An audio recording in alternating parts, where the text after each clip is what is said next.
ദേഷ്യം വരുന്നത് എന്തുകൊണ്ടാണ്? ആളുകൾ ഞാൻ വിചാരിക്കുന്നത് പോലെ കാര്യങ്ങൾ ചെയ്യാതിരിക്കുമ്പോഴാണ് ദേഷ്യം വരുന്നത്. റിയാലിറ്റി എന്താണ്? അവർ ഒരിക്കലും എൻ്റെ താല്പര്യങ്ങൾക്കനുസരിച്ച് പ്രവർത്തിക്കില്ല എന്നതാണ് റിയാലിറ്റി. എനിക്ക് അവരുടെ സംസ്കാരങ്ങളെ ചേഞ്ച് ചെയ്യാൻ അവരെ സഹായിക്കണമെങ്കിൽ ആദ്യം എൻ്റെ അവസ്ഥ എങ്ങനെയായിരിക്കണം? എൻ്റെ അവസ്ഥ ഹൈ ആയിരിക്കണം. ആരെയെങ്കിലും വഴക്ക് പറഞ്ഞിട്ടോ ദേഷ്യപ്പെട്ടിട്ടോ ഒരിക്കലും അവരുടെ സംസ്കാരങ്ങളെ ചേഞ്ച് ആക്കാൻ കഴിയില്ല.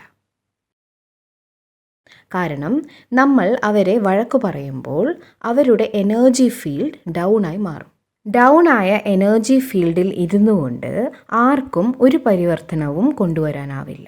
ചേഞ്ചസ് കൊണ്ടുവരാനായി ആരെയെങ്കിലും ഹെൽപ്പ് ചെയ്യണമെന്നുണ്ടെങ്കിൽ അവർക്ക് ഉപദേശങ്ങളെക്കാൾ കൂടുതലായി സ്നേഹത്തിൻ്റെയും ശക്തിയുടെയും ആവശ്യമാണ് ഉള്ളത്. സ്നേഹവും ശക്തിയുമാണ് അവർക്ക് കൊടുക്കേണ്ടത്. കാരണം സ്വഭാവമാറ്റങ്ങൾ ഉണ്ടാക്കാനായി ആദ്യം ശക്തിയാണ് വേണ്ടത്. നമുക്ക് തന്നെ ധാരാളം കാര്യങ്ങൾ ഇത് ശരിയല്ല എന്ന് തോന്നും, ഇത് ശരിയാണെന്നും അറിയാം. എന്നിട്ടും നമ്മൾ പല തെറ്റുകളും ചെയ്യുന്നുണ്ട്. എന്തുകൊണ്ടാണ് നമ്മൾ അറിഞ്ഞുകൊണ്ട് തെറ്റുകൾ ചെയ്യുന്നത്? ആ സമയത്ത് ശരിയായ കാര്യങ്ങൾ ചെയ്യാനുള്ള ശക്തി നമ്മുടെ പക്കൽ ഇല്ലാത്തതുകൊണ്ടാണ്.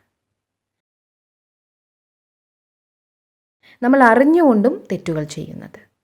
ആരെയെങ്കിലും പരിവർത്തനപ്പെടുത്താനായി നമ്മൾ ഹെൽപ്പ് ചെയ്യാൻ ആഗ്രഹിക്കുന്നു. എന്നാൽ ആ സമയത്ത് അവരെ വഴക്കു പറയുകയാണെങ്കിൽ ട്രാൻസ്ഫോം ആവാനുള്ള അവരുടെ കപ്പാസിറ്റി നമ്മൾ കുറയ്ക്കുകയാണ് ചെയ്യുന്നത്. ആ നിമിഷം മാത്രമല്ല, അതിനുശേഷം എപ്പോഴെല്ലാം ഇതോർത്ത് അവർക്ക് സങ്കടം വരുന്നുവോ അപ്പോഴെല്ലാം നമ്മൾ അവരുടെ കപ്പാസിറ്റിയെ കുറയ്ക്കുന്നു. ഇന്നത്തെ കാലത്ത് ആളുകൾക്ക് പല കാര്യങ്ങളും പെട്ടെന്ന് തന്നെ മറക്കാൻ കഴിയുന്നില്ല. ശരിയല്ലേ? ഇങ്ങനെ ഉണ്ടാവാറില്ലേ? താങ്കളുടെ മനസ്സിലും അങ്ങനെ പല കാര്യങ്ങളും മറക്കാതെ നിൽക്കുന്നുണ്ടാവും അല്ലേ? ഇതുവരെ മറക്കാത്ത ഏതെങ്കിലും കാര്യങ്ങളുണ്ടോ? ഞാൻ ഇവിടെ ഇരുന്ന് നിങ്ങളിൽ ആരെങ്കിലും വ്യക്തിപരമായി എന്തെങ്കിലും പറഞ്ഞാൽ അത് ആർക്കും ഇഷ്ടമാവില്ല. നിങ്ങൾക്ക് അത് മറക്കാൻ എത്ര സമയമെടുക്കും? എത്ര സമയമെടുത്താണ് നിങ്ങൾ അത് മറക്കുക? 1 മിനിറ്റോ? അതോ 1 മണിക്കൂറോ? 1 ദിവസമോ? അതോ ഒരാഴ്ചയോ? പറയൂ. എത്ര സമയം കൊണ്ട് മറക്കാനുള്ള കപ്പാസിറ്റിയാണ് നിങ്ങൾക്കുള്ളത്? ആരെങ്കിലും ഒരാൾ പറയൂ.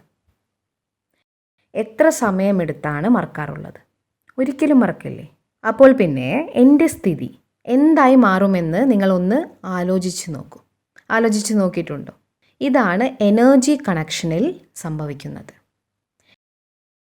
ഞാൻ 1 മിനിറ്റ് അല്ലെങ്കിൽ 30 സെക്കൻഡ് നേരത്തേക്കാണ് പറയുന്നത്. എന്നാൽ അവർ പറഞ്ഞത് ഞാനത് ഒരിക്കലും മറക്കില്ല എന്നാണ്. It is A 30 second investment with a life time return. 30 second മാത്രമുള്ള എൻ്റെ ആ പറച്ചിൽ, എൻ്റെ ആ ഇൻവെസ്റ്റ്മെൻറ്റ് എനിക്ക് ജീവിതകാലം മുഴുവനും റിട്ടേൺസ് തരുന്നു. മാത്രമല്ല, ജീവിതകാലം മുഴുവനും എനിക്ക് മോശമായ എനർജിയാണ് തിരികെ കിട്ടുന്നത്. അവർ ഇത് മനസ്സിൽ മാത്രമല്ല ഓർമ്മ വയ്ക്കുന്നത്. അവർ തിരിച്ചു പോകാനായി എയർപോർട്ടിലേക്ക് പോകുന്നു. എവിടെ നിന്ന് വരികയാണ് എന്ന് അവിടെ ആരെങ്കിലും ചോദിക്കും.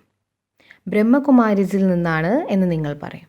ഓ, TV-യിൽ വരുന്ന ശിവാനി സിസ്റ്ററുടെ പ്രോഗ്രാം നടക്കുന്ന സ്ഥലം അല്ലേ എന്ന് അവർ ചോദിച്ചാൽ നിങ്ങൾ പറയും, അതെ, TV-യിലൊക്കെ വലിയ വലിയ കാര്യങ്ങളാണ് പറയുക. അവരുടെ കാര്യമൊന്നും പറയാതിരിക്കുകയാണ് നല്ലത്. ഇനി എന്നിലേക്ക് എങ്ങനെയുള്ള എനർജിയാണ് വരിക എന്നൊന്ന് ചിന്തിച്ച് നോക്കൂ. ഒരാൾ മറ്റൊരാളോട്, അവർ വേറൊരാളോട്, അങ്ങനെ അത് പറഞ്ഞ് സ്പ്രെഡ് ആവുന്നു. ഞാൻ എത്ര സമയം മാത്രമാണ് ഇൻവെസ്റ്റ് ചെയ്തത്? 30 സെക്കൻഡ്. എനിക്ക് എത്ര കാലം റിട്ടേൺസ് ലഭിക്കും? റിട്ടേൺസ് എത്ര കാലം ലഭിക്കുമെന്നൊന്ന് ആലോചിച്ച് നോക്കൂ. ഇതുകൊണ്ട് തന്നെയാണ് നമുക്ക് ഇടയ്ക്കിടെ സന്തോഷമില്ലാതാകുന്നത്. മുഴുവൻ ദിവസവും നമ്മൾ ഇങ്ങനെയുള്ള ചെറിയ ചെറിയ ഇൻവെസ്റ്റ്മെൻറ്റ്സ് ചെയ്തു വന്നുകൊണ്ടിരിക്കുന്നു. താങ്കൾ പറയുന്നത് കേൾക്കുന്നവർ പറയും, താങ്കളുടെ ഇൻവെസ്റ്റ്മെൻറ്റ് എൻ്റെ പക്കൽ സേഫാണ്, സുരക്ഷിതമാണ്. ഞാൻ അതിൻ്റെ റിട്ടേൺസ് ജീവിതകാലം മുഴുവനും നിങ്ങൾക്ക് തന്നുകൊണ്ടേയിരിക്കാം. ഞാൻ താങ്കളെ ഒരിക്കലും മറക്കില്ല. ആത്മാക്കളുടെ പക്കൽ ശക്തി വളരെ കുറവായതുകൊണ്ടാണ് അവർക്ക് പെട്ടെന്ന് മറക്കാൻ കഴിയാത്തത്. പെട്ടെന്ന് തന്നെ അവനവനെ സാന്ത്വനിപ്പിക്കാനോ ഹീൽ ചെയ്യാനോ അവർക്ക് കഴിയുന്നില്ല. അതുകൊണ്ട് അവർ മുറിവുകളെ മുറുകെ പിടിച്ച് ജീവിക്കുന്നു. അവയെ ഒരിക്കലും മറക്കുന്നില്ല. ഈ കാരണങ്ങൾ കൊണ്ടൊക്കെയാണ് ഇൻവെസ്റ്റ്മെൻറ്റ്സ് വളരെ ശ്രദ്ധിച്ച് ചെയ്യണമെന്ന് പറയുന്നത്. ഇനി ഇതിൻ്റെ ഓപ്പോസിറ്റായ ഒരു കാര്യം സംഭവിച്ചാൽ എന്താണ് ഉണ്ടാവുന്നതെന്ന് നോക്കാം. നിങ്ങളുടെ നേഴ്സ് ഇന്ന് വളരെ വലിയൊരു തെറ്റ് ചെയ്തു എന്ന് കരുതുക. ഒരു വലിയ തെറ്റ്, ഒരാളുടെ ജീവൻ വരെ അപകടത്തിലായേക്കാവുന്ന അത്ര വലിയൊരു തെറ്റ്. അതറിഞ്ഞ താങ്കൾ നേഴ്സിന് ശരിയായ രീതി പറഞ്ഞു മനസ്സിലാക്കി കൊടുത്തു. വളരെ സ്നേഹത്തോടെയും കരുതലോടെയുമാണ് താങ്കൾ അവരെ പറഞ്ഞു മനസ്സിലാക്കിയത്. ആ നേഴ്സ് ഇത് എത്ര ദിവസങ്ങൾക്കുള്ളിൽ മറക്കും? പറയും. ഇതും ഒരു ഇൻവെസ്റ്റ്മെൻറ്റ് തന്നെയാണ്. അവരത് ഒരിക്കലും മറക്കില്ല. നിങ്ങൾക്ക് ലൈഫ് ലോങ് റിട്ടേൺസ് ലഭിക്കുകയും ചെയ്യും. താങ്കളുടെ ഇൻവെസ്റ്റ്മെൻറ്റ് ഈ ക്വാളിറ്റിയിലുള്ളതാണെങ്കിൽ താങ്കൾക്ക് മുഴുവൻ ദിവസവും ലൈറ്റായി ഇരിക്കാനാവും. കാരണം ആരൊക്കെയോ എവിടെയൊക്കെയോ ഇരുന്നു കൊണ്ട് താങ്കൾക്ക് ബ്ലെസ്സിങ്സ് അയക്കുന്നുണ്ട്. എന്നാൽ ഇൻവെസ്റ്റ്മെൻറ്റ് മറ്റൊരു ക്വാളിറ്റിയിലുള്ളതായാലോ? ജീവിതത്തിൽ എല്ലാം വളരെ നല്ലതായി നടക്കുന്നുണ്ടാവും. പക്ഷേ എല്ലാം നന്നായി നടക്കുന്നുണ്ടെങ്കിലും ഉള്ളിൽ ആകെ ഒരു ശൂന്യതയാണ് താങ്കൾക്ക് അനുഭവപ്പെടുക. എന്തെന്നാൽ താങ്കളുടെ ആ ഇൻവെസ്റ്റ്മെൻറ്റ് കാരണം മനസ്സിൽ ലോസാണ് ഉണ്ടായിക്കൊണ്ടിരിക്കുന്നത്. അപ്പോഴാണ് എല്ലാം ഉണ്ട്, എല്ലാം പെർഫെക്റ്റ് ആണ്, എന്നാലും ഒരു സുഖമോ ലൈറ്റ്നെസ്സോ ഫീൽ ചെയ്യേണ്ടത് മാത്രം എനിക്ക് അനുഭവം ചെയ്യാനാവുന്നില്ല എന്ന് ആളുകൾ പറയുന്നത്. കാരണം നമ്മൾ എവിടെയൊക്കെയോ അങ്ങനെയുള്ള ചെറിയ ചെറിയ ഇൻവെസ്റ്റ്മെൻറ്റ് ചെയ്തിട്ടാണ് വന്നിട്ടുള്ളത്. അവർ ചെയ്യുന്ന തെറ്റുകൾ കാരണം നമ്മൾ ജീവിതകാലം മുഴുവൻ നഷ്ടം അനുഭവിക്കണം. ശരിയായ രീതിയിൽ നമുക്ക് അവരെ മനസ്സിലാക്കാനും അവർക്ക് സ്വന്തം തെറ്റ് പറഞ്ഞു മനസ്സിലാക്കി കൊടുക്കാനും കഴിയില്ലേ? വിത്ത് dignity and respect for the other person.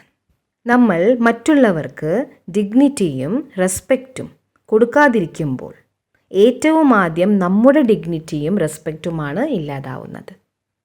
ആളുകൾ ഒരിക്കലും എൻ്റെ താല്പര്യങ്ങൾക്കനുസരിച്ച് കാര്യങ്ങൾ ചെയ്യില്ല.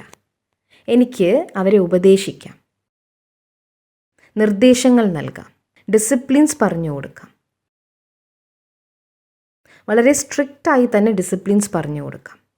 എന്നാൽ ഇതെല്ലാം അവരോടുള്ള ഡിഗ്നിറ്റിയും റെസ്പെക്റ്റും നിലനിർത്തിക്കൊണ്ടാവണം. ഇതൊരു ചെറിയ പ്രാക്ടീസ് മാത്രമാണ്.